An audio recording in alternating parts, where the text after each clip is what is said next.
And a very, very warm welcome to all of you, all of our distinguished guests, to Asia Art Archive's annual Artists Lecture.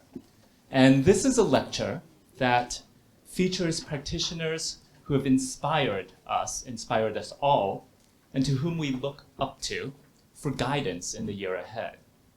For example, in 2018, Nalim Mashik spoke in conjunction with Women Make Art History, our booth at that year's fair. And her talk resulted in an active rebalancing of genders in our archival collections. In 2019, Zhang-Pei Li came, solidifying performance art as one of Asia Art Archive's long-term content priorities. Last year, Ren Grupa conversed about collectives and collectivity. That conversation informed no fewer than 6 public programs and 1 library exhibition. So we turn to the topic of time this year, the shape of time, the texture and tenor of temporal registers, the direction or misdirection of diegetic horizons. On this topic, there are no better interlocutors, no more creative experimenters, and no deeper thinkers than Raqs Media Collective. So thank you to Sharik Sengupta and Jabish Bagchi for traveling to Hong Kong from New Delhi.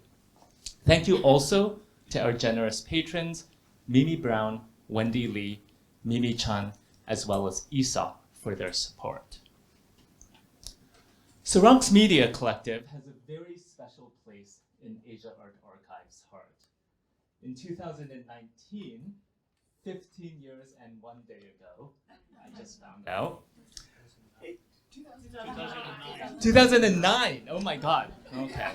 My math is durable, which is why I'm at an archive. They were the very first international artist residence. So that residency resulted in a curiously titled lecture performance, As Transient as a Whale, which compared our city, Hong Kong, to an endangered humpback whale who was lost. More recently, Raqs Media Collective contributed a major artwork to AAA's exhibition Portals, Stories, and Other Journeys, curated by Michelle Wong at Daegun. And we will have the privilege of hearing a little bit more about both of these projects today. Founded in 1992 by Shida and Jabish and Monica Narula, Raqs Media Collective has participated in, among other exhibitions, Documenta 11, the Venice, Istanbul, Sydney, and Sao Paulo biennials, as well as in museum exhibitions from South America to South Asia. They have curated also exhibitions for the Shanghai Biennial and the Yokohama Triennial, among others. So please join me in giving a warm welcome to our moderator for today, AAA Senior Curator Ozge Ertsoy, and our distinguished guests, Raqs Media Collective.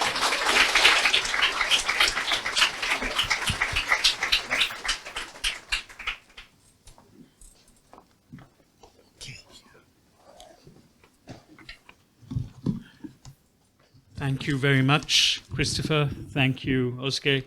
It is fantastic to be here. As you walked into this space, you might have noticed some hovering presences on 2 iPads. They're untimely presences, betal as we call them, and you can see them hover. Anyone who's over there will see them hover on this space, on all of you, over us. And that's by way of a spirit of being present and being along with time, but slightly off time, which is not inappropriate since we were, as we just heard, last delivering a lecture, Transient as a Whale, 15 years and 1 day ago, on the 26th of March, 2009. As the first international artist in residence. Today is the 27th of March, 2024. A lot can happen even in a day, even on a day that is not necessarily historically important, as we know from the exhibition that has been curated here by Anthony Young and Hazel Kwok. You can see around you and behind you. And it's very interesting to be in an archive thinking about the passage of the days that no one thinks about, right? I mean, history is about the days that people think about and people know. But there's a lot of time that goes by, and the function of an archive is also perhaps to think about the passage of unremarked time. And we know that from our recent work following a bicyclist into a time cone of the strange year 1980, when almost nothing happened, or so it seemed at first. As we started working, a lot happens, even when nothing happens. And archivists remember even when archive forgets, or fail to register the nothing that happens when nothing happens. But a lot has certainly happened in this 15 years and one day since we gave that earlier lecture. It's an unresolved, it cannot name its dead, it cannot identify or speak the dead. So it's, I think, it has a different kind of relationship to memory, as difficult as probably in Hong Kong, but from a different problematic of its relationship to its past. It commemorates more than it remembers.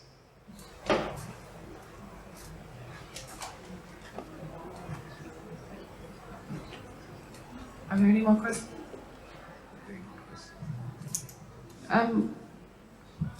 As perhaps you could just talk a little bit about some of the other work that you've done previously, because this is just one of the formats that your work takes. For example, when you were talking about the disappearance and missing people in the city, perhaps you could talk a little bit about that work, because I could see snippets of it from an installation from before. When we do a performance like this one, or a lecture like this one, it's interesting because we use a lot of our own material from other work. We cannibalize it to think aloud in a different register. So you're right, there are a number of things in there which come from other pieces. For example, the lighthouse, which we began with, is a lighthouse installed in situ in an old cinema in Norway. We were invited to look at this cinema that had lived for many years, 50 years, and now was no longer working. So after spending some time thinking about it, connecting to the place, talking to people, the final piece we came up with was a lighthouse which doesn't look, actually new lighthouses don't look like that. That's the memory of a lighthouse, the visual, at least that's how we imagine lighthouses to look like. So it is a dying form inside the cinema, which is also a dying form. This is coming together again, in a way the questions of memory and remembering and forgetting keep coming back in our work. And that piece was entirely about the same question as well, if one was to think about it like that. So memories, like looking at this lighthouse, and it's really fascinating to look back at ourselves in an archive, to hear Claire's voice, to see her in the room, and to take all this back into the question of what it is that we do when we work with memory. So since in those 15 years, wars and pandemics have also come and gone, though many are raging, financial markets have crashed, and some claim to have recovered. Forest fires have raged, some are still burning. Storms have stormed, the rain has rained. A black hole has been photographed for the first time. A human-made spacecraft has journeyed beyond the solar system. Umbrellas and canopies, which we call shamiyanas, have sheltered dissent in Hong Kong and Delhi. Demands for democracy and freedom have surged and ebbed like tidal waves. Populists have populated our world, and this time with their peculiar brands of intolerant impatience. And consequently, we have learned that patience, too, can be a revolutionary virtue. Some regimes have collapsed. Some regimes have refused to collapse. Media has become both social and antisocial. Artificial intelligence has come face to face with natural stupidities of all kinds. And the emergence of deep fakes have challenged how we configure what we think of as real. None of this was happening when we were here in 2015. Humans of all kinds have fallen in love, cared for each other in times of crisis, argued, made alliances, and hoped for better days to come, even as they've dealt with what may have been some of the worst days of their lives. Another whale, and then yet another whale came into Hong Kong and last summer and autumn in July and September 2023. The July whale injured, died, and the September whale departed as mysteriously as it had arrived. A lot has happened. Humans are overworking and nature continues to work in mysterious ways. We count days because that is how we get a sense of a passage of time. We count hours, sometimes in numbers, sometimes in feelings, because that is how one gets a sense of the passage of time. An archive is a container of time. In the Asia Art Archive, you're attempting to realize the beautiful and impossible ambition of containing all of Asia, a lot of art, and a great deal of time. You're building a repository of memory with an eye on the future, because the future is colored by how we choose to remember its adjunct, its adversary, its adjutant, the past, in an archive. An archive. An archive. An archive. An archive. Raqs is a word from our city's history of Sufi shrines and hospices. The word Raqs comes from what happens to whirling dervishes when they whirl. To be collective is to be more a disposition than an accumulation, to embody a multiplication and a division at the same time. We could say that collective is a word foreshadowing the future matrices of human actions. Many friends have commented about the awkward word media in the middle of an otherwise poetic evocation of complex cultural and praxeological genealogies in our name.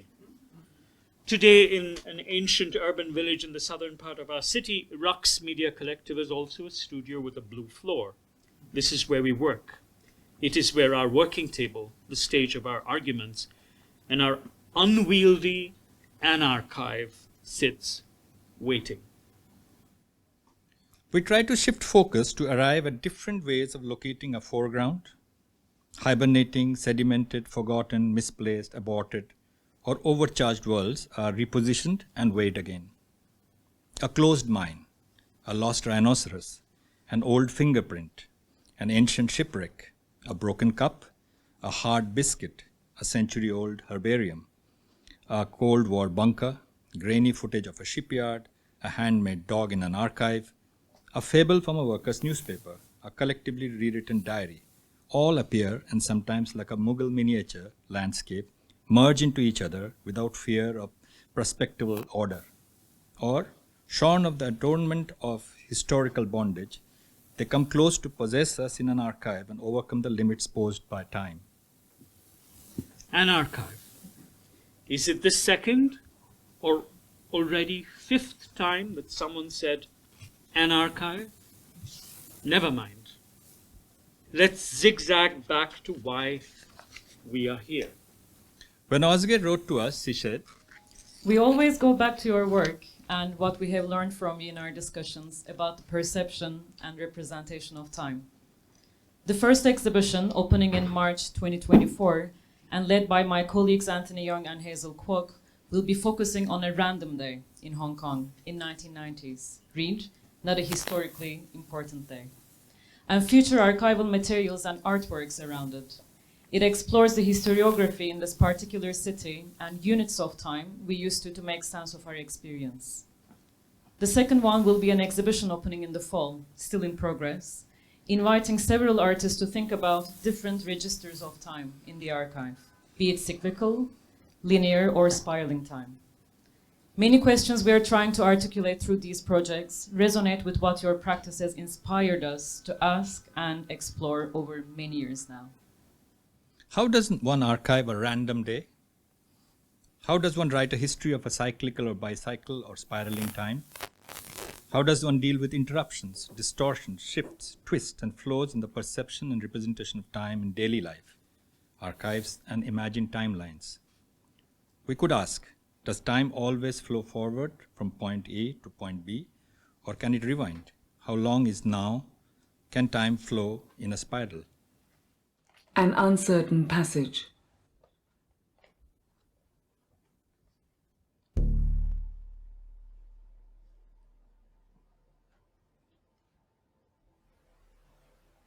There was a move to castrate bulls that year.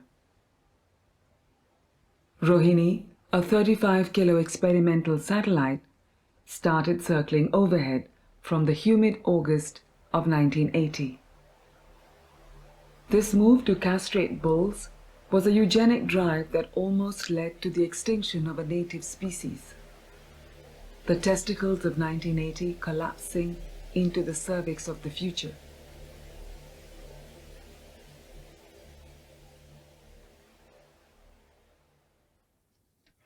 The decade began with a minute of silence. Like a chitter from flies, a contaminating witness to things not noticed. Rohini the satellite ate sunlight to move around the Earth 16 times a day. The sun, we know, is a mediocre star, but its capacity to give life to life is remarkable.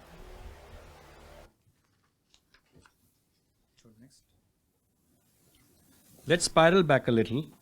Not just spiral back, let's zigzag. The last time we were properly here in the Hong Kong, we were fully triangulated. Not just at Shuddha and me, but we were here today. It was Shuddha, Jibesh and Monica. Monica has just opened a show called Come Undone in London. She is soon going to board a train from Paris to Zurich, where she's teaching, or is it the other way around? That will not divide well. We know she misses being here this afternoon, and we thought of finding a way to continue zigzagging our conversation with you today with her. A sculptural triangulation of averted gazes, slowly coming to terms with being A sculptural triangulation of averted gazes they will discover makes within time sense that if you the have to spend an eye lines will eternity in a intersect frozen with the trance. horizon one day. You might as well find this intersection of your eye line with the arc of the horizon while you're at it. The studious dancer is considering his next moves, perhaps to avoid parallax errors, in parallel gestures that never meet, White slacks and tunic, even in the blink of an eye. considering his next move. Four smiling men and their After one removing serious his friend sunglasses. appear sharp. What makes the men of our Perhaps father's to avoid generation appear so parallax errors, or dapper, Maybe black to and keep white? away the blur of the Is sweat it the and spectacle. absence of color or the sense of occasion that is more than just a snapshot moment? 6 pauses for a microphone. Forever with the Forever Photo Company. Forever with the Forever Photo Company. It is quite moving, really, that the promise of eternity be in the sale of film. Forever with the Forever Photo Company, until the negatives crumble, that is. Forever with the Forever Photo Company, there is a claim to time that floats above reality. When a photograph is a photograph of a photograph, meaning can only be found when promises begin to fade. Forever with the Forever Photo Company. These micro stories that I was reading out and that you could hear Monica whisper are fictive narrative annotations to the archive of Habik Chuen, the result of our response to the provocation that Michelle Wong from the Asia Art Archive sent our way when she sent us an email asking us to think about the archive in September 2019. In this link, first, please find a pictorial walkthrough of the Habik Chuen Archive project, which started in 2014. Jibish had been to the original Ha's studio before we moved. Ha's archive has since been relocated. The work that it has spawned has also evolved immensely. I hope the images will be able to tell the story, at least partially. I'm also attaching here a couple of links to show how the spatial function of Ha's archive stretches and what our day-to-day archiving is like. This 2020 exhibition will thus be a culmination of the work, entanglements, churning that many of us have been collectively doing. We wish to share with friends who already know of the Ha archive as well as a larger community who may not have encountered this artist archive before.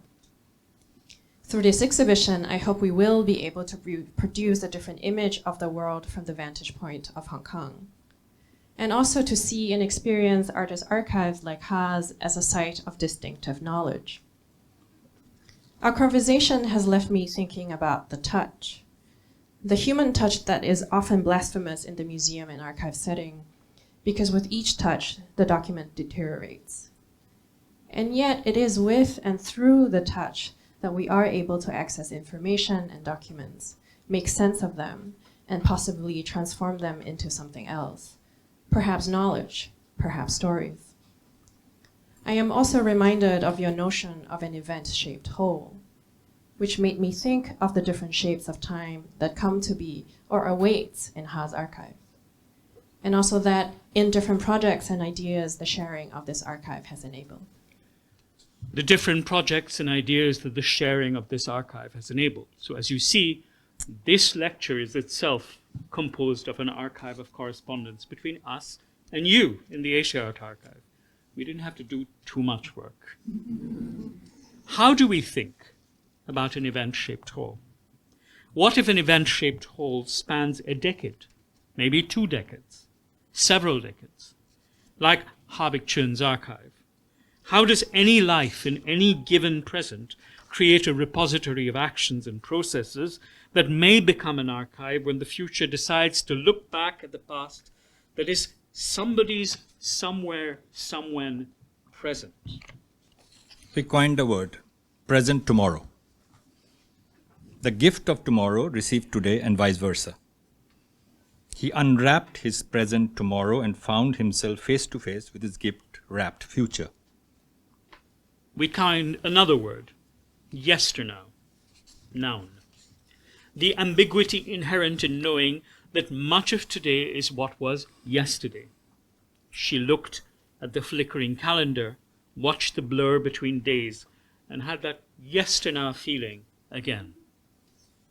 So if today we engage in a correspondence with ourselves, seeing the world, we find that the word that enters Raqs' internal exchange get entangled with the things that haunts us, and the things we look for, and the images and echoes that make their way to us, like news of a pregnant protester waiting to see a doctor in prison, like the multiplication of 2 grams of an unliving thing multiplies across millions of bodies, like a hailstorm, like a sanitation worker cleaning hospitals without protective gear in the middle of a pandemic, like a counterfeit $20 bill changing hands, like millions marching under hovering drones, like ghost ships stranded in the water, like a swarm of locusts and the flamboyance of flamingo, like anonymous funerals and the imperceptible movement of Earth's magnetic poles. These are things we know but cannot measure. We found ourselves making a work recently that we felt we had to call measure without measure.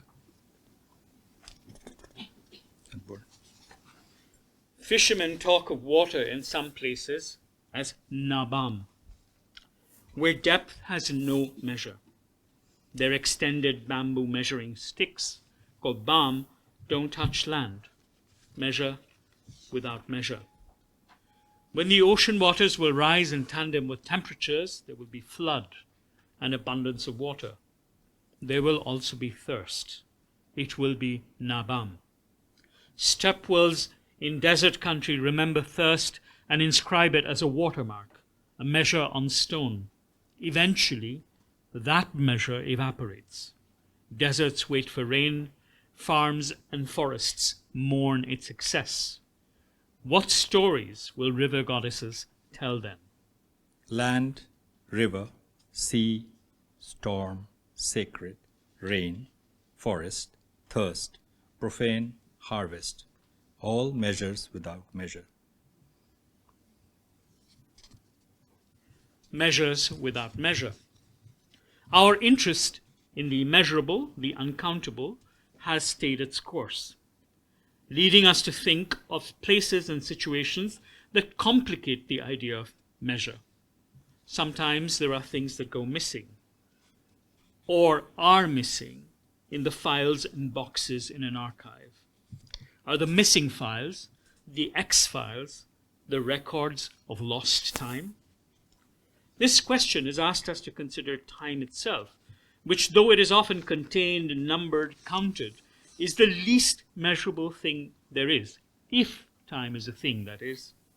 The exploration of time was connected to an exploration of value, of labor, and a constant query about things were made, how things were made and sustained. That is, of course, connected to thinking about generation and corrosion, wear and tear, care and toxicity. Any archivist, any restorer will tell you that this is what occupies their waking hours and even their dream time. Meanwhile, our lenses and microphones, our pencils and erasers, our notebooks and lexicons, our techne, find it possible to talk to each other. A lexicon can become a lens or a prism, a microphone a notebook, a pencil can write silence on the page. These crossovers lead us to make things that could make us think that while we were making them and make everybody else think about thinking. What we want from the circumstances of life are neither withdrawal nor immersion, neither renunciation nor relentless action. The methods and materials that we draw upon to forge this neither this nor that course of action leads us towards the making of things and processes that begin to constitute what we now call an archive. At first, we did not know why. The neural explosion that constitute the building blocks of all our thoughts are as compressed as nanoseconds, sometimes even briefer. As artists in a collective of 3 people, that means 3 sets of neurons firing away constantly in order to make our working together possible. Between the pulse that initiates the process of forming a thought, an image, a question, and its expanded form in an articulate expression, there lies a great difference in time. For even a half-baked idea to course through our nervous system and on towards articulation, it has to appear almost as if it were in slow motion in contrast to its initial impulse. How do these 2 registers of time work in relation to one another? It is then that we ask each other, what is the feeling of time? Time girds the earth tight. Day after day, the hours astride minutes and seconds ride as they must, relentlessly. In the struggle to keep pace with clocks, we are now everywhere and always in a state of jet lag, always catching up with ourselves and with others, slightly short of breath, slightly short of time. The soft, insidious ticking away of panic in our heads is syncopated by accelerated heartbeats and the speedening of everyday lives. Circadian rhythms, time to rise and time to sleep, times for work and leisure, times for sunlight, and times for stars get muddled as millions of faces find themselves lit by timeless fluorescence that trades night for day. Sleep gets besieged by wakefulness.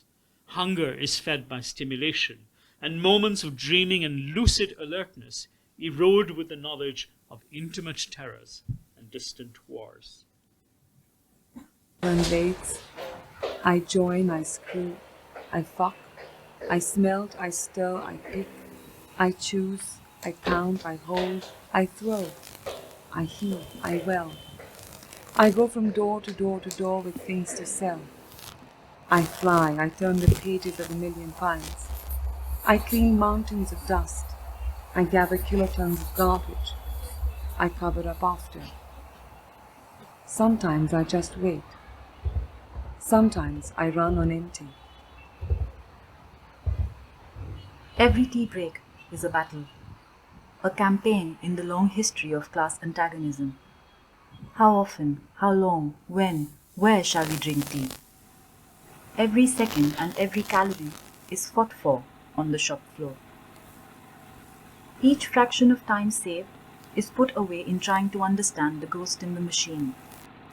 Workers write, read, collect figures and statistics, haunt libraries and printing presses, publish, converse, argue, drink tea and class struggle deep into the night. Everything else is ordinary. A note from COVID time. bustling city of 23 million people has fallen silent. The streets are hauntingly empty. Hospitals, crematoria, and graveyards are crowded. Each day, our social media fill with obituary notices and farewells to friends and family. Time feels different now. It feels like we're running out of time. People make wills, plot instructions for the care of friends. Friends have routines to call and check on each other. Conversations begin with not "how are you," but with "what's your oxygen?" And then you offer your last reading. And life carries on, one breath at a time. Someday, if we all stay on, fingers and toes all crossed, lungs full of air, spleen full of bile, and hearts full of love, and years full of song and laughter, we will drink to this time. The ground on which all transformation manifests itself is time. Ever since Aristotle, we've known, time is a measure of motion and of being moved. But let's stay with the question. Let's be altered by it. What is time? What is the time? The time is of your choosing. The time is not of your choosing. The time is out of joint. The time has come. The time needs changing. The time has gone. The time has come and gone. The time has flown. The time is not convenient. The time is at hand. The time has been spent well. The time has been wasted. The time is awkward. Time is right. The time has passed so swiftly. The time is now. What is the time? Another an archive.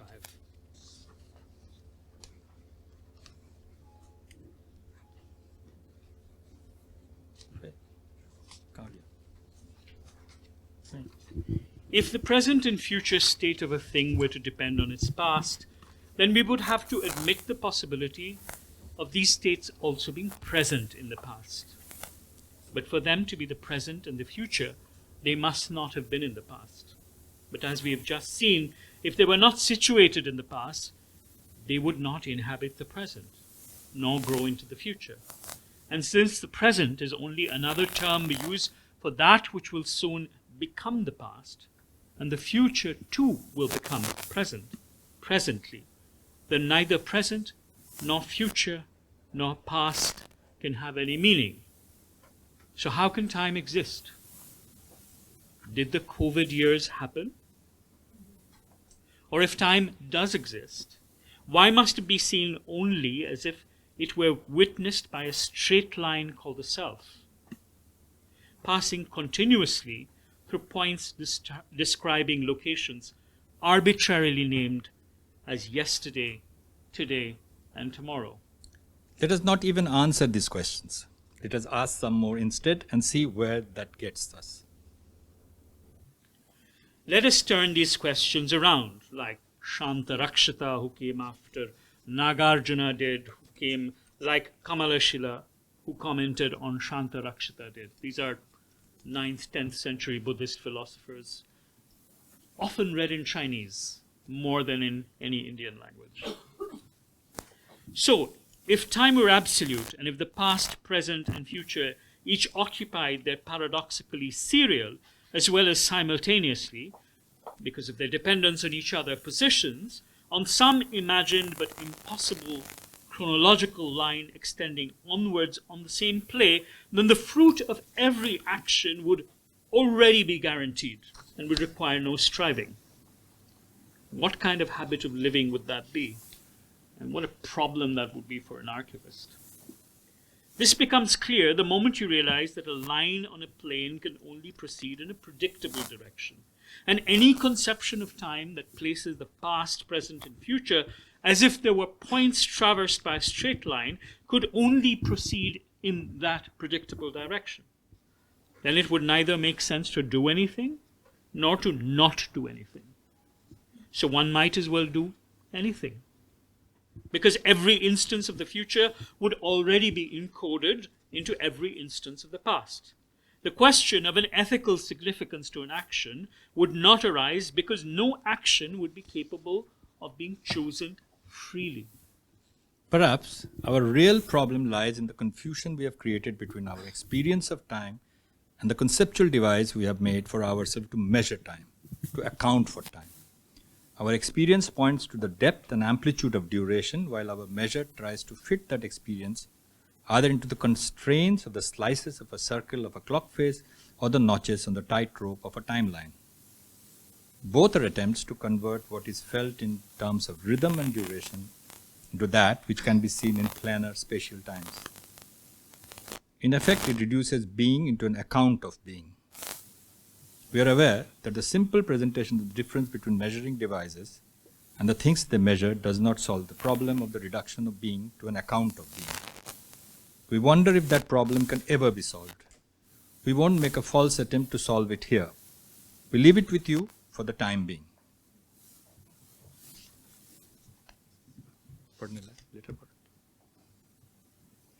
Read the letters. The letter found in the dead letter office. Letter made heavy by regret. The letter apprehending disclosure. Letter of the fugitive. The letter never posted. Letter dispatched in haste. Another letter on declining time. The letter of verification of authenticity. The letter of disavowal. Letter of things lost and found. The letter of estimates and accounts. Letter of disguise and longing.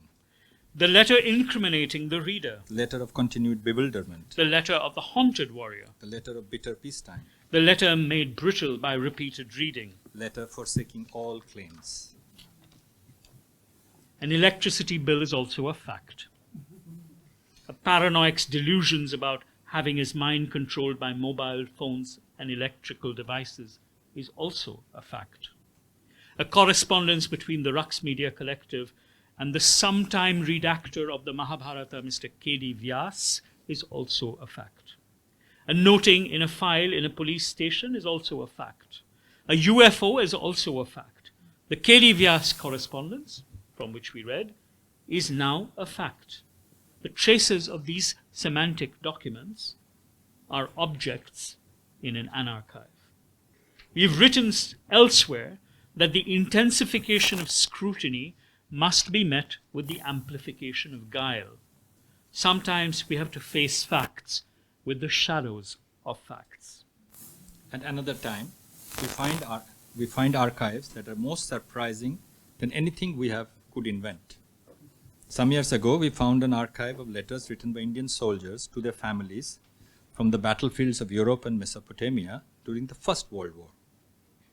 A board of medical doctors read these letters, which were carefully translated and piled by military censors, and concluded that the Indian soldiers had all gone mad. And they came up with a diagnosis, an anticipation of what is now known as post-traumatic stress disorder. Okay. As not yet diagnosed nervous, because the letter contained way too much poetry, as per the doctors of the British Indian Army. In our view, contrary to the doctor's opinion, the letters are a record of sanity in the world driven and made mad by war. We also found a remarkable archive of photographs in archives in London, of films in Brussels, and very early sound recording in Berlin made on wax cylinders of Indian soldiers who were prisoners of war from the First World War. These recordings have stories, proverbs, songs, poetry, and personal ramblings by soldiers who freely spoke their mind into the recording apparatus for scrutiny of men who could not understand a word of what they were saying. And these dancing figures are actually renditions of 3 dancing figures in a battlefield in Mesopotamia in the town of Kut in Iraq during a siege, which we found in an archive, and then they became something else for us.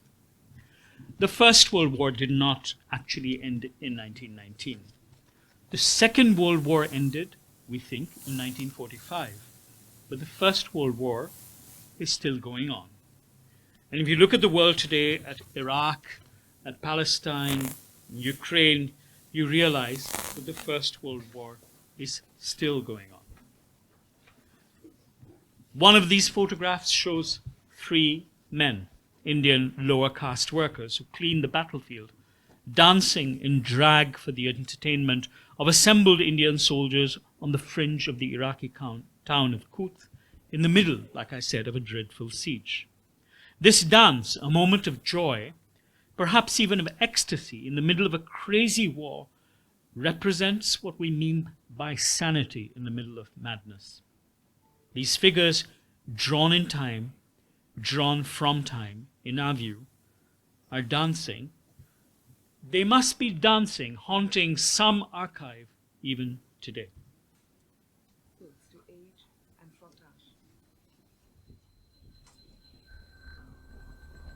Jumps, flickers, color shift, flares, a coating of white noise. This deterioration is a warp that unpeels more stories than it holds.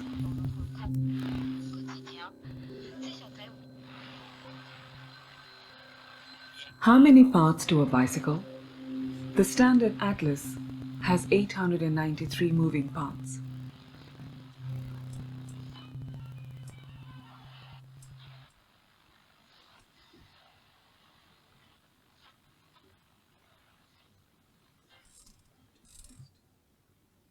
Wait. What else? No more miracles. Images are not always the most reliable allies against A forgetfulness. visiting architect, Words play like tricks other with alien memory. sojourners, How alighted can on images Delhi, and objects be brought together stalking in a its manner that streets helps to take a etch measure a of lingering its time? doubt onto the heart of amnesia?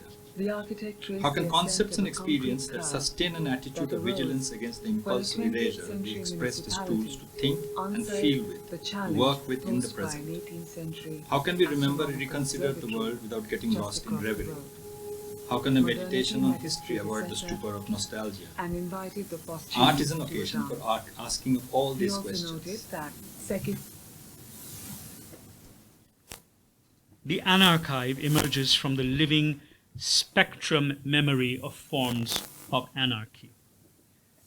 On the left, you see a biscuit from a moment that is often historically encapsulated as a moment of anarchy. It's a biscuit from the Paris Commune that we found in the basement archive of the People's History Museum of Manchester. The anarchive is a dispersed seam of remembered or half-remembered events and biographies, faint trails and fallouts not recalled from the perspective of states and statesmen, but of yet-to-form subjects, partial subjects, quarter citizens, and those any time to be declared aliens as well as aliens. This actually becoming disorderly, is what we like to call the anarchive. And so you can take a biscuit from the Paris Commune, you can make a 3D mold of it, you can scan it, make the 3D mold, bake more biscuits, and have people eat the biscuit, eat the history of the anarchive. The anarchive is constituted by sediments, not unlike the way in which a standard geological stratigraphic profile's temporal sequence may be disrupted by a sudden layer of lava lash deposited by an eruption. This is what makes time feel volatile and possibly occasionally volcanic. The biscuit from the anarchive is nutrition for the coming era. The anarchive is like a recipe book and a book of spells. A handprint of a 19th century Bengali peasant and road contractor in the archives of London University in the box of the collection of eugenist and statistician Francis Galton unraveled for us a long history of fingerprinting in the short 20th century.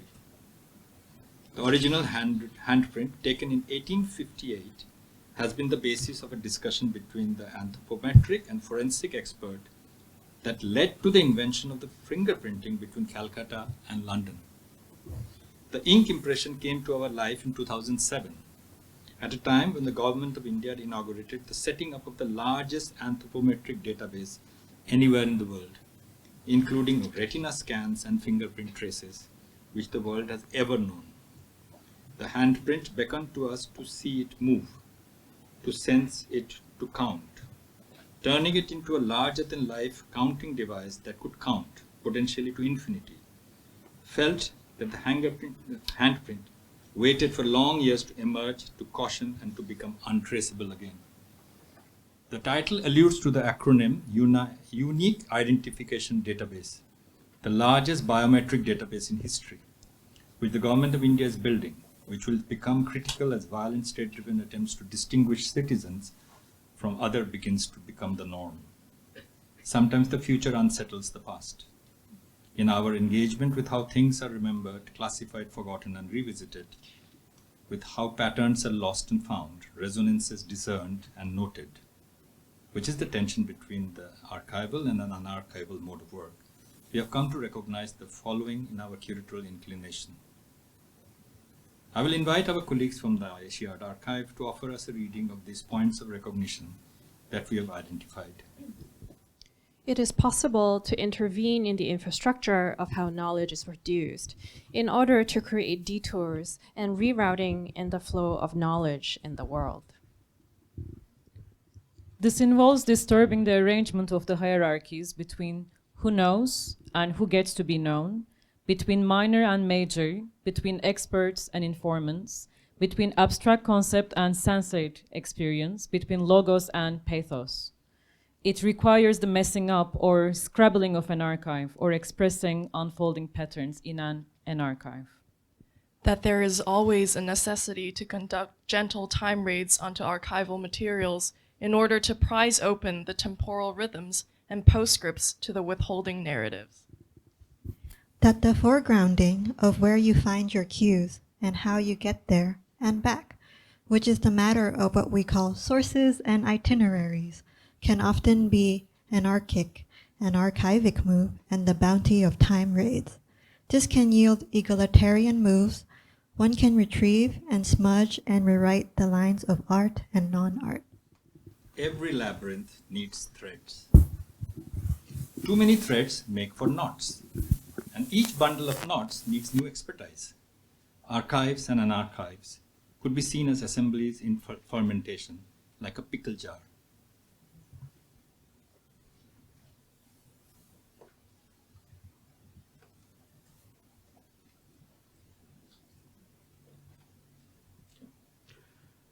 This is a sequence from a work called The Capital of Accumulation.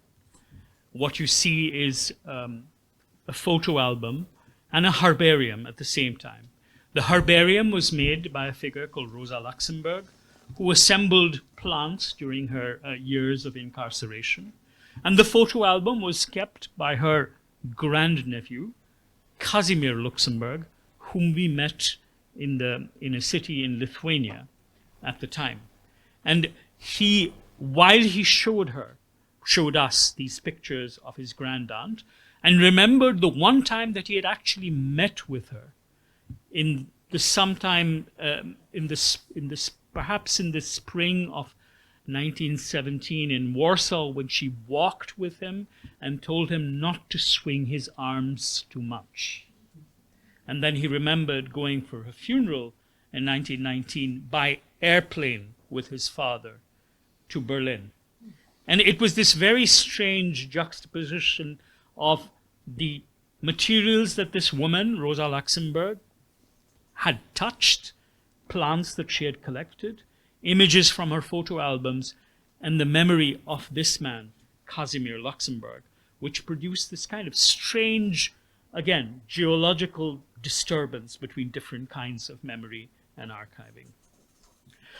So the photographic image is no longer necessarily a decision translated into a face triangulated between a human eye, a mind, and a shutter behind the lens of a recording device, unlike these photographs, which are all moments of decision. Someone decided to take a picture of somebody else.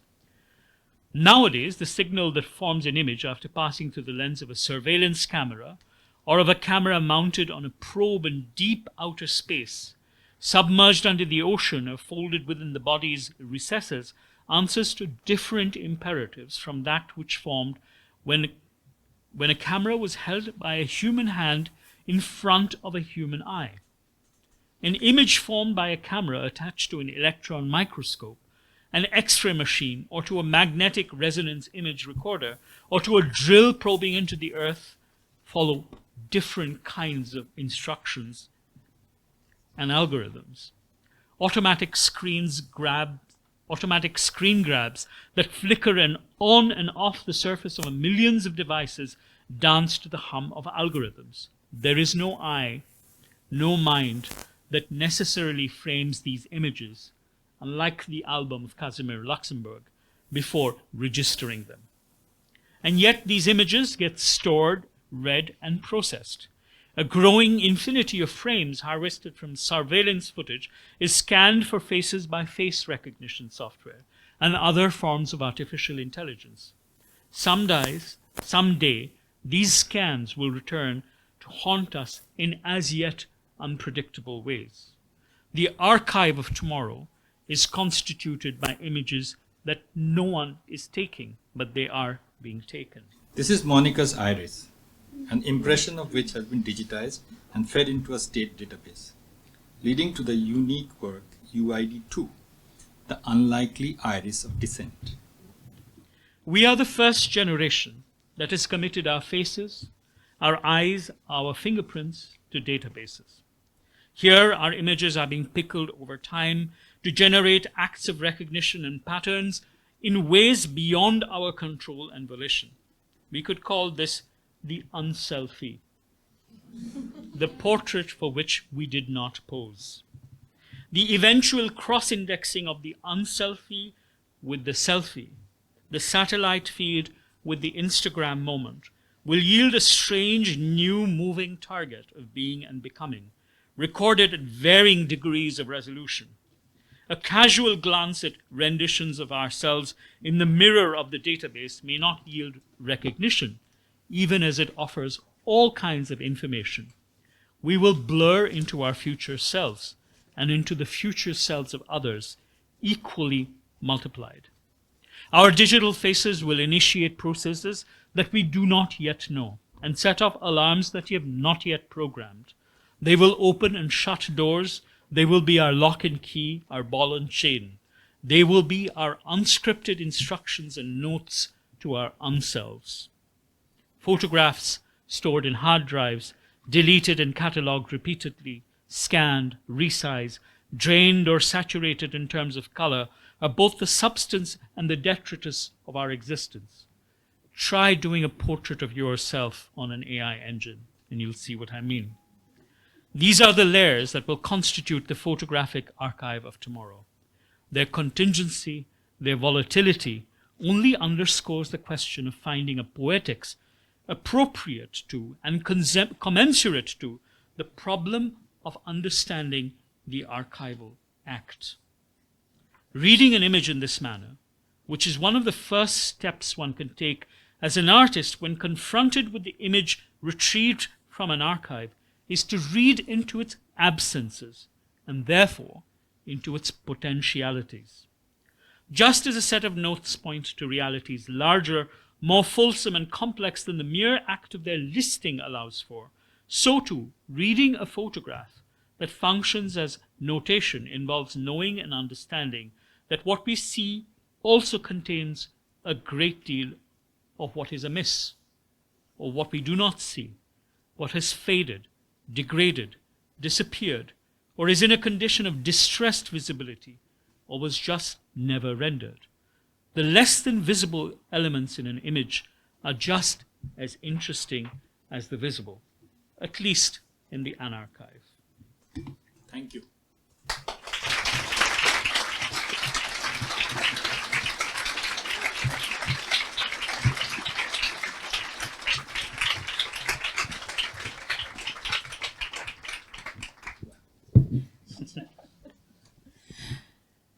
Thank you so much for this very generous offering that you contributed to AAA today. Hello everyone, I'm Özge. We have about half an hour for questions and comments. And if I may, I would like to start by saying a huge thank you, and also thinking about what you were talking about during the lecture, about the fact that events, they puncture time. So this is how we usually remember them. So you talked about your lecture performance in 2009. We talked about the artwork that you created for the 2021 exhibition that we organized. But I've been thinking about how we've been speaking with you in our minds, you know, how you've been present beyond these events as well. And we've been really, really grateful for having this opportunity to think with you and through your work about how an archive can become disorderly, you know, as you mentioned it. One thing that I've been thinking about is we've been building our collections at Asia Arts Archive for 24 years. And these questions around time, also asking them right now, it's quite timely, I would say. Because on the one hand, of course, we need time. We have to think about the events. We have to think about how to sequence the events, or how to organize, give a sense of organization to the principles, to the data. So the time is one of the major organizing principles that sits at the heart of the archive.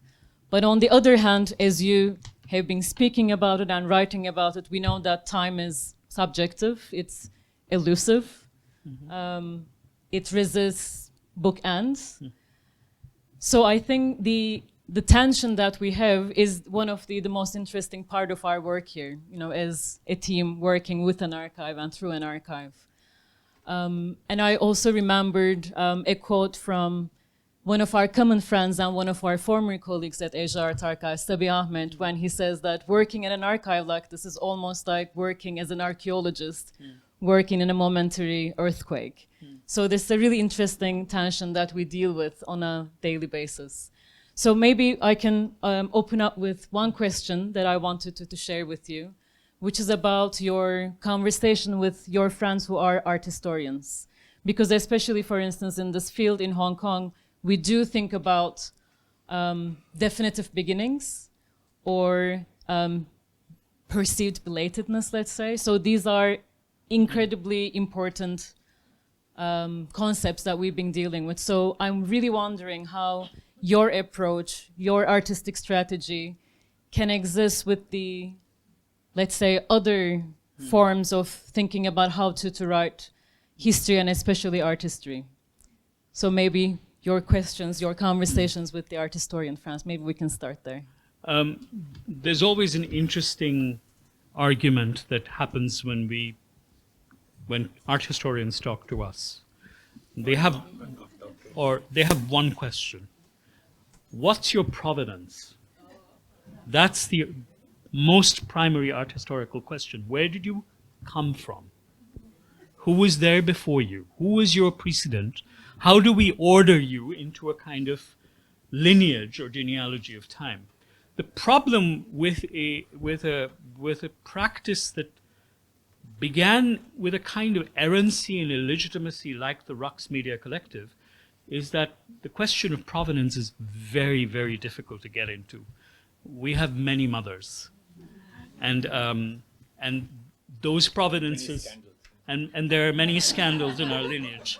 So the question of what is the legitimate provenance, which is how do we place you as an item in the archive of art history in modern India, is a difficult question to solve. So, I mean, one way of doing it is for the archive to explode its banks, to say that the art archive needs to be thinking about things that are outside art. The art archive needs to be thinking about disciplines and practices that may not have legitimacy, at least in currency. Eventually, with time, even the Raqs Media Collective acquires legitimacy. But that takes time. Now it has taken some time. But in the beginning, there was a question of provenance, which has not yet been resolved. And one of the interesting debates that we have had with, and there is an art historian here, was that one of the things, that proposition that we have been making for some time, that artists don't make work. When the archival image, artists make arenas.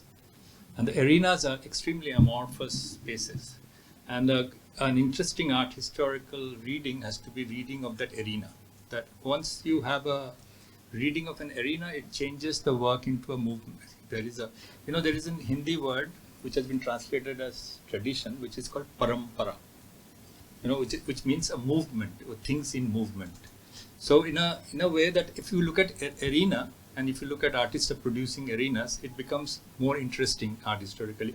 And I won't agree with Shraddha that it was Indian a problem. It is a problem everywhere, where artists are the work is made away from the arena. The work is again made as a work by the art historian.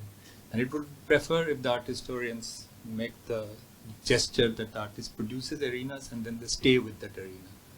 And it may become more productive dialogue, at least between us as historians and artists. So. And maybe a follow-up question would be about the units of time. For instance, with our current exhibition, we are really not looking at centuries or decades. We're really looking at one day as one unit of time and try to reconstruct a history around that one particular day, which was October 19, 1996, the median date when you think about all the Hong Kong-related materials that we have in Asia Art Archives collection. And in your case, you talked about how you wanted to think about 1980, just one unit of time, 1 year. And I was also thinking about if this has somehow factored into your conversations with friends who are working in art history. Well, units feel different depending on whose point of view you consider. Last night we spent some time talking about clocks, different kinds of clocks, and one of our units was the unit of the life of a mayfly, which is a tiny little insect whose lifetime is 24 hours. So a random day in 1980 in Hong Kong would have been the entire lifetime of a mayfly. So I think that these units of time become portals through which you can begin to consider different kinds of expansion and contraction. That random day in Hong Kong could be an infinity of multiplied days, provided there were multiple universes. And some of them may still be repeating. I mean, it all depends on what position, what perspective we take into the question of how we recognize the unit of time. But we made this work on 1980. I find it a very interesting work. But when we were researching, we were trying to understand 1980, because 1980 is also when the postmodernism becomes the word. It's the first architectural Venice Biennale, where they conjure, Charles Jenck conjures postmodernism, and then the postmodernism comes into circulation very prominently all over Western Europe to solve the modernist teleologies, but it creates its own problem. But what is interesting is that we started looking at this movement. We realized that that year the Indian Parliament starts its session with a minute silence. But it is not in the record why they say that it's a minute silence. So there is an intimation, a premonition, that something is unfolding without anybody knowing that premonition. And when a parliament takes a minute silence, that something very significant is up for. There is something that is in the air, but nobody knows what is in the air. So that became, that's why we conjured the idea of the time cone, where a lot of time has congealed to a point, and then it will unravel over the next decades. And that is when we started looking at the GDP figures. It's like from 1980 till in our time it becomes 10 times. So it completely conjure a different shift in the world. So what happens is a simple day, a little silence, it for you conjures up kind of a enigma that then you start, and then you realize the Sony Walkman has come then everything falls in place, and you realize that moment where our bull also got castrated is a series of mishaps happen, series of new beginnings happen, series of closures, and then the texture of time changes. So this work we were trying to see what is the texture and a taste of a time if we take a little bracket. So the whole work is constructed with this bracket, that we take a bracket and see its texture and taste. I mean, the premise was that 1980, we were told, was a year in which not much happened. Nothing happened. So in every year, even in the most turbulent of years, some nothings happen. I mean, nothings do not happen. So you could say that there is a 1980 hidden in every year, just as there is a random day in Hong Kong hidden in every day in Hong Kong. And that way of recalling the non-event gives events their kind of peculiar taste. While looking at the archive, we were looking at the archive in our National Television Archive and looking at certain archive in London, primary amateur archives. What was interesting is the classification. Our lot of 1980 is not recorded because no significant event happened. And a lot of 1980 got recorded because nothing happened. So the daily life. So that the footage that you saw was of daily life. Some of it was gone from a young amateur archive in London, where this family is taking the bus ride. So the archive fills up with non-events, which are actually quite rich because they're passages from daily life. And in the years in which are very eventful, you sometimes don't find traces of daily life. And that family, that Sikh family that is taking the bus in 1980, for them the city completely, and we recorded in the work, the city completely changes in 4 years because the city erupts in extreme violence against the Sikhs. So it's a kind of, the archive has a memory of a normalcy which will erupt and destroy the normalcy. So in that sense it's filled with this trait, but it is the ordinary archive. It is not the event archive. I'd like to go back to the idea of the time cone, because the two tablets that we have in the space today, they have the augmented reality figures that you created, and I believe they refer to the time cone as a form, but it keeps shaping, it keeps, the shape keeps changing, and then it keeps hovering in the space that we are in right now, where you're giving the lecture, where we're listening to you. I'm wondering if you could speak a little bit about these augmented reality figures and why you wanted to have them as part of the lecture today. Yeah. Okay, so the figures are called, we call them Betal. Betal is a figure in our folklore, in our mythologies, which act as posers of questions and riddles. They often hang around in different places, sometimes in these uncanny non-places, crematoria and other places like that. And the word Betal means without time, without rhythm, or off time, right? So they're syncopations to the normal processes of temporal succession. So if one moment leads to another, a Betal occupies the spaces between moments. And so it's appropriate that these Betal figures, which are like almost impossible to conjure in reality because they're topologically inconsistent with how we would make a 3D, with a three-dimensional figure. They twist and turn on themselves in more than one dimension in a way that you can represent on a screen. So actually, those figures would not be able to exist.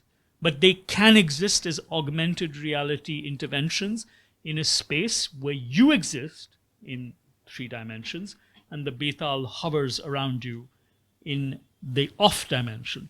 In that sense, it's a kind of metaphor for an archive, because the archive is condensed and full of these datums, but it's the things between them. We've often found that in, let's say, if you look at a sequence of photographs in an archive, like the Habichtsche archive, you can find a contact sheet which shows you the exact sequence of events that has been actually shot by a camera person. But there are moments between the snapshots, and their absence is also present in the archive. And a lot of our work in Raqs has been to try and work with the things that have not been recorded, but they register their presence as kind of ghostly apparitions, like the Betals. And the time cone, the thing is that we try to compress these Betals figures, these unwieldy, unrested figures, into a time cone and make it pass. So when you make it pass, it has to go through a massive compression and a decompression. So that process is interesting to see, that because that is all of us, you know, when we are made to pass through a timeline. So that compression is also us, and that decompression is also us. So the work tries to play around that each time our bicyclist comes, it comes through a different configuration of this compression, decompression. I mean, here, for instance, you have this beautiful arrangement of alphabetical order on the shelves, right? Where if you look at the entries around, let's say, P or Q, you find the names of the artists in Asia whose names begin with P and Q. And then my eye immediately starts thinking about, where's that other P gone? Or that other artist whose name begins with Q. So the archive can never achieve completion, and that is its beauty. The fact that the absences long for intervention and long for continued work by all of you. I mean, the absences are the reasons why you exist. I'd like to open it to the floor, but maybe one last burning question from my side. How do you keep your own archive? The interesting thing is that I was presenting to a group, to a BFA, MFA student. We have this, we lost our, like 70% of archive to termite raid, a time raid by termite. You saw an image actually of a book with the termites. So two books we recovered. One from the, we edited large amount of books, and a series we edited called the Sarai Reader. So one was called Bear Acts, and the termite has eaten everything, and only the word Bear Act you could read. So and today, I was saying that, the termites have left behind an artwork for us to think how to show the artwork. Because the Bear Acts today, as you know, in India, the law is in some strange way getting compressed and decompressed in a way that is very difficult to figure out. So probably the termite left behind a signal to us. So our archive is in a very lively mess. So it's a great, actually great. And a lot of betas keep on floating in the studio. So it's good. It's good for the archive. We have an archivist now. We don't have an archivist. Of course we do. She organizes our books occasionally. Because we get a lot of people who come and ask for books and things and that. So it's sometimes to reduce time. But she's not an archivist. She's an archivist. We had an archivist, but we lent him to Asia Art Archive in 2010. So he worked with Asia Archive. India started with him. So. I think this is a wonderful moment to open it up to the floor. You may have questions or comments about many lively messes that you've been dealing with. So we'll be passing the microphone.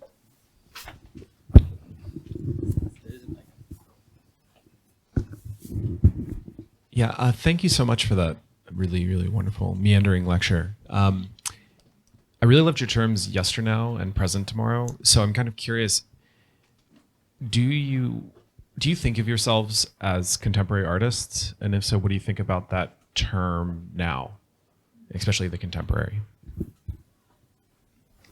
There are two ways of reading the word contemporary. One is to insist on its currency, which is this time now.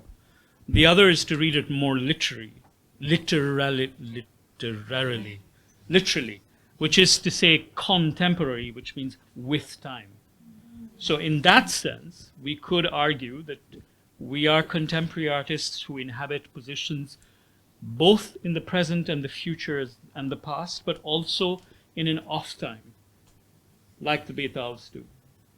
So yes, there is a currency to our practice. There is also an errancy to our practice, which means that it is not yet arrived at this time, nor has this time arrived at some of the dimensions of what the thinking that we're doing. 10 years back, we did a forum, a panel in Asia, in Art Fair Delhi, which is there in the Asia Art Archive. I think it's kind of one of the most visited forum because a lot of people have written to us about it. Our forum was, where is the contemporary in contemporary art? Because one of the most interesting thing after 2008-9 is the return of art and the disbanding of the contemporary. Because the contemporary was a kind of contaminating presence in the art. And you will find a lot of essays like that, where the unmediated experience of the art is contaminated by the contemporary. Because contemporary brought in indecisions, urgencies, randomness, people from all claims making claim that we are making art. And I think the last 15 years, we did this panel in 2012 or 13. And last 12, 13 years shows that, the tension between the contemporary and the art. And I think we like to live in between that tension. Sometimes examining the word contemporary and sometimes examining the word art, and not keep it unresolved and see the tension. Especially in Europe now, it is the contemporary and art is fighting. It's maybe a losing battle. Maybe. It's a very interesting battle. contemporary has visited art again.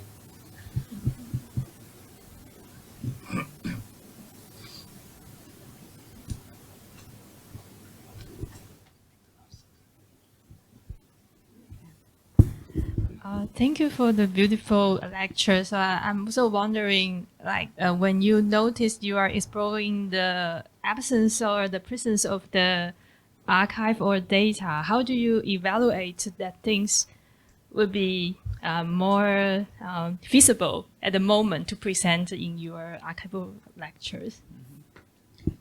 See, it is like this 2007 hand was with us for 5 years because before it was presented.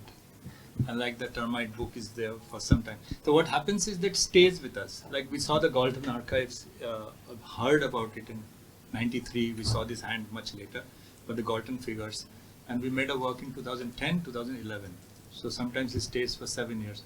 There is a whole archive of an island, which we, in Andaman Islands, there was this whole history of that island, which we did a lot of work. It's there in a box, but it's not yet become a work. It has appeared in lecture performances occasionally. So when it becomes a work, it's very complicated. It depends on the nature of invitation, nature of conversation, nature of our own ability that we can bring something out. And like the First World War letters appear in a work that we did in 2009, and then the Not Yet at Ease as a work which tries to think those letters happened in 2019, 18. So it took us 10 years to even think those letters, fragments of those letters, and figure out how to even speak it. But it needed that we found other images from other archives over the period of those 10 years to become work. So it is a very complicated journey. Someday we would probably map it, one work, map it. But it becomes then you're making your own work, your own life a prehistory to your own life. And that would be tragic. So keep it active as long as... Quick question. So archives you could see archives as one of the great humanistic enterprises. And even from your perspective, when you go into the archive and you kind of start your journey, I mean, almost like this blue line on the wall, going through things, finding things, the joy of discovering either a gap or something that you didn't expect, like the biscuit. So it's very humanistic on the one hand, but on the other hand, today it's becoming one of the key fuels to artificial intelligence. So what does it mean for the, because it really kind of turns everything on its head. What does it mean for the use of how we think about archives? Well, I think that's why we were gesturing towards the end by saying that the majority of archival data today is being produced by agents or entities that are not human. And that will rapidly become the majority of all archival data, because more data is being produced now than has ever been produced in human history. So if we think about the sheer volume of time that will occupy the archives of the future, most of that material will be produced by non-human entities. But that's not necessary. That's an opportunity for us to think about what does it mean for something to get recorded. If the Earth is an archive of geological traces, which it is, then human actions can also begin to have their almost geological character. They can be impressions left by the pressure of time itself. And the work of future archivists and artists will be to try and see how we can make sense of that. So if you're working with fossils today, if you're working as a paleontologist, you have a good sense of this is a kind of rock, if it is sedimentary rock, that might have fossil traces. You go and look for them, and sometimes you find them, and often you find things that you have no idea what they are. And actually, the majority of life doesn't exist in fossilized form, because fossils require hard bits. The majority of life was soft. It left no trace. So they existed in time, but not in history. or not in our recognition of time. And this will continue to be the case in the future. It's only this interim where the leaving of traces became something which was a matter of intention and of humanist endeavor. We're going back into a situation where most traces will be left without any intention.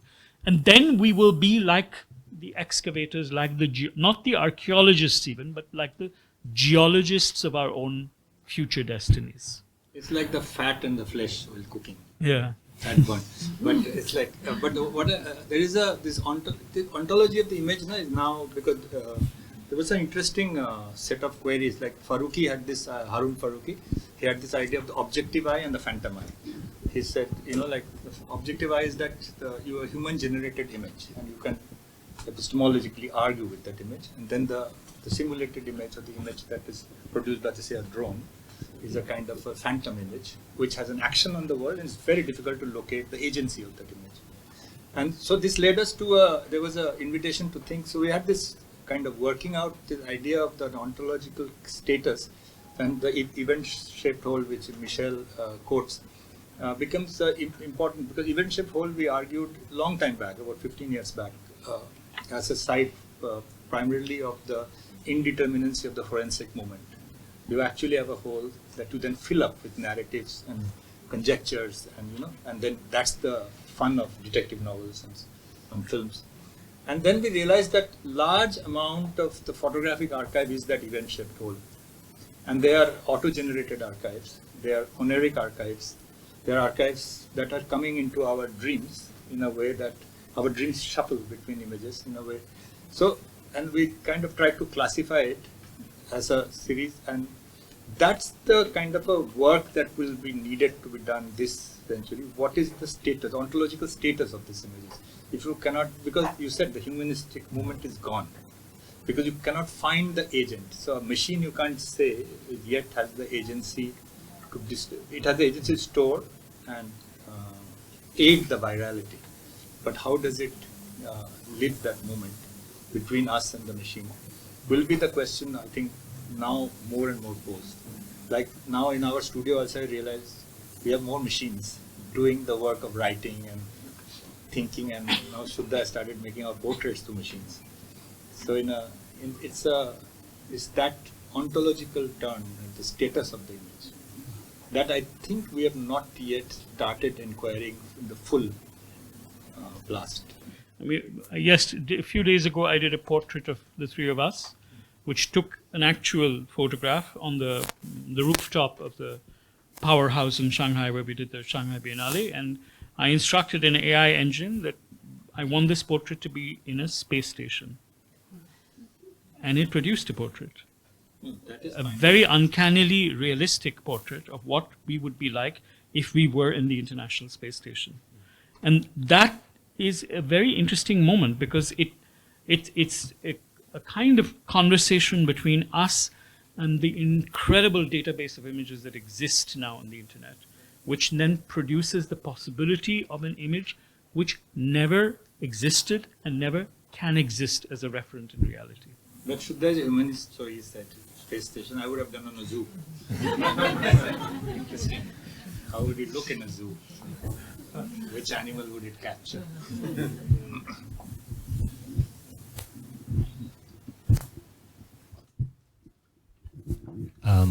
One maybe more personal question. Do you also cover your tracks? Do you, intentionally lose things or disregard things? Unintentionally lose many things. Tracks get covered, yeah. But let's say we are not very troubled by losing things.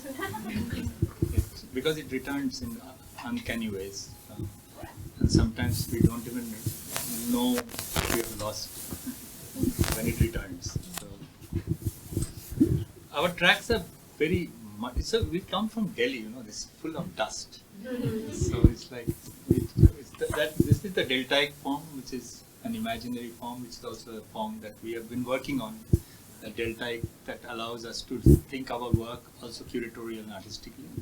But it also gives us an image of the archive and the city but also there is another layer, which is the dust layer, which makes things forgotten, but it may appear on a day where you are not doing the cleaning, somebody else does it. So it's that meandering between a movement and also covering.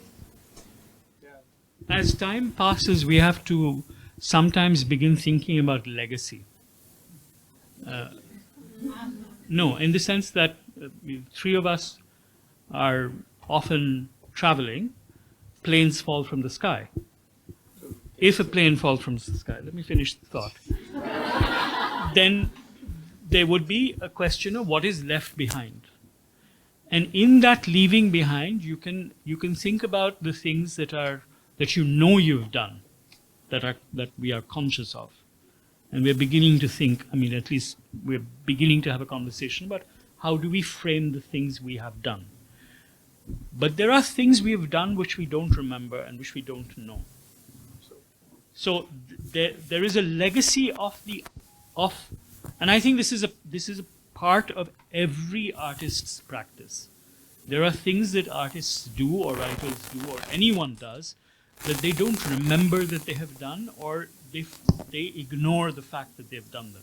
And yet those traces remain sometimes as reminders of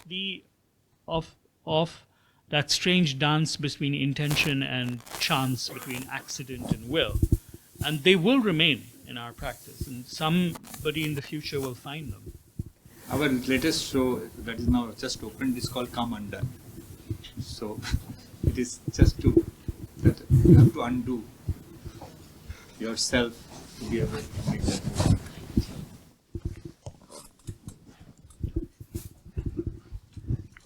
As I was hearing you speak, I thought of a concept that I'm sure you've touched, but which is anachronism. I would love to know, because the notion that it's something old-fashioned, what does old-fashioned mean, right? So I don't know if that's something that you've worked with. Which work we have this finished? It's in Rosa, no? Yeah. It ends, no? Yeah. The idea of the keeping the discontinuous in the continuous is that anachronistic moment. So capital of accumulation was framed on that logic. So you are writing a discontinuous time through a structure of a medium that linearizes time. So that internal tension we call the anachronistic. Oh, in provision. Yeah. We were, no. In provision we were moving through Orwell's itinerary, Burma, Barcelona, India. He was born in India, in Motihari, and then Wegenfeld. This is George Orwell. George Orwell. So what is interesting, while doing it, we realized that most of the footprints of his travel, if you look at it, are very interesting story of opium, of things gone wrong, of mines that closed, of cities that forgot its own history. And that's where we realized that there is this anachronistic status of the memory itself, that you have to keep on moving to find the discontinuous, the rupturous, in a very continuously forgotten landscape. So that's it's an interesting moment that happened. We landed up describing, there is a Dickensian world, there is a Kafkian world, there is a Kafkaesque world, there is an Orwellian world. So writers named the world after them, people named the world after them. And they were all interestingly attempts to take anachronistic moments into a general moment. So the Kafka was a very invisible writer, produced the world that everybody made to describe the world itself. So that moment we were trying to understand. That's where anachronism came in. So nice. Thanks for reminding. I've almost forgotten. And I remember this term archive fever that was, very strong at a certain moment. What would you call it today? I guess you've given it a title, but it brings me back to what's happened, what you mentioned in passing about the kind of psychosis in Europe around Documenta, and how certain archives have brought that house down. Right, that house is now in who knows? It's a meltdown. Right, it's a meltdown. And one could think, or possibly might want to think, about how the kind of temporalities that you are suggesting circulate in kind of registers that move through institutions, but also through other layers, right? Other kind of palimpsests.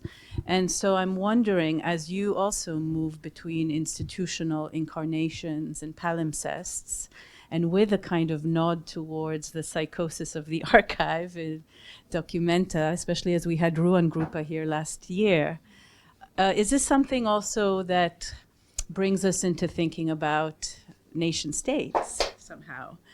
I'd love to hear, I mean, I've thrown just a lot of, in a way, kind of words in there, bit of a salad. But anything that you can pick out of that buffet, I'd be happy to hear you reflect on. It's a very sumptuous buffet. See, the Ramrupa clearly showed that the archive is very unstable. All the questions was on the archive. And it is very interesting, 1.5 years back, it is Algerian archive, Algerian women's archive. You know. But what is interesting is that if you think about it, that everybody's, like you said, cover your strays. I was just thinking about if you are to be selected as a curator for Documenta, they will unearth your trace. Everything has to be unearthed about you. From what age I don't know, maybe 18, I don't know. So it's a very peculiar. They have to have an office that unearths, not first the curator, then all the artists. So you can imagine the status of this personal life now under scrutiny. It is not a scrutiny of what you have done today or you will do in future. It is a scrutiny of who you are, fundamentally your association with the world itself. So one of the categories that we are trying to think, and I wrote an essay on it, which is associative density. And we were looking at certain legal rulings, certain moments in our artistic world, where associative density is under tremendous pressure. Like there is a legal ruling in India which is on FCRA, which is in India, if you are a not-for-profit, if you want to take money from internationally, you have to pass through a legal framework. And the legal framework was initially about auditing your account and telling whom are you taking the money from. Now that legal framework is under complete juridical madness to make that taking money itself is the crime. Yeah? So your associate, it could be I'm taking money from Michelle. You know, Michelle has set up a not-for-profit, she has something, but it's the associative logic that is at threat. The judge makes a clear distinction. Association within the country, nation state, is justified. Association extra border is the threat. So this police ordering of life is, and we saw it in Documenta, is not something that the Indian state has produced. It is this logic of statism as nation state's survival is producing it, an associative threat. And also we were studying the WTO new kind of new there is a new D in WTO called dejuridization. So take it outside the judicial mechanism. So take how many areas you can take outside the juridical mechanism of multilateral agreements. So there is this new tension of rethinking the associative logic, which was started in, which has gone through different kind of history in the last 200 years especially. Before that it was differently posed. And now we are in a midst, and I think contemporary art, why we keep on discussing contemporary art is an arena, is that it actually produces the stress in a capsule form which the world has to engage with. So if we can crack it here, we can get the concept to understand it here, we may have a riddle to make it appear in other forums. Maybe the political theory or philosophy can understand something better. I mean, the problem of the current Documenta is that it will have to cancel its past. The anxieties that bedevil Documenta today cannot allow, if we were to time travel, it would not be able to allow Okwi Enrizor's Documenta or Catherine David's Documenta, because there are unruly voices within those Documentas that would not be currently permissible within the structures the Documenta is producing for itself. It's very similar to, since you bring up the question of nation states, we are in India right now. There's an amendment to the citizenship law that makes it possible for certain kinds of people to claim citizenship if they were from prosecuted minorities in neighboring countries. It specifies who you cannot be to be that citizen. So if you're a Tamil refugee from Sri Lanka, you cannot be an Indian citizen, even though you're a prosecuted minority. If you're Rohingya from Burma, which is a neighboring country for India, you cannot be an Indian citizen because you do not fall under the permissible prosecution, right? But even for those who are to claim the prosecution, they have to provide documentary evidence that they were citizens of the countries which they fled. If you flee, documentary evidence, which means that let's assume that you are somebody who left Afghanistan in danger of your life, you may not be carrying documents that prove that you are Afghan, because having that on your person would endanger you. So the state has produced this impossibility where it says, we'll give you citizenship if you can prove that you're a prosecuted minority from Afghanistan. In order to do that, show us the document that you must have left behind. So here's it's that same logic. The conditions of permissible presence also are now predicated on the kind of person who would not be allowed in today. So you're allowed in, but you can't be the person who you are. Like documenter. Like, for instance, Okwe and Visor's documenter cannot be within the official memory of documenter today. Of course it is. There is an archive in the Friedrichianum that exists. There is, and you can have research fellowships to research the history of documenter. But it's as if those documenters did not exist. It's an interesting thing, like I have a response, if I may, Yeah. in terms of how we think of restitution. Yeah. This brings us into the kind of legal future and present mechanisms Yes. of restitution around citizenship and Yeah. non-citizenship, which many of us who belong or who experience kind of genocides, Yes. we are thinking about Yeah. also those restitutional mechanisms. Yeah. So what will I think that's part of what you're presenting Mhm. legally. Yeah. Thank you. Thank you. That's the undercurrent. I'm afraid we are running out of time. I'm wondering if you have some last words that you would like to share with us. We'll come 15 years later. Yeah, a little bit sooner than that, please. So please, please, sorry. Yeah. No, that's No, I think it's just so amazing to be here again, but also to know that this exists because of the very fact that you protect a legacy that may be not visible and in danger in some other places, right? So the function of keeping the memory going at a time when memory itself is endangered and threatened in many artistic milieu is an incredible act of generosity. And while I know that what you're doing every day, which is like keeping the house in order, is great, is a priority, but behind that lies the fact that this is a treasure house for the future. And as an artist working in these times of troubled memory, I'm very grateful that you do it. Thank you. Thank you.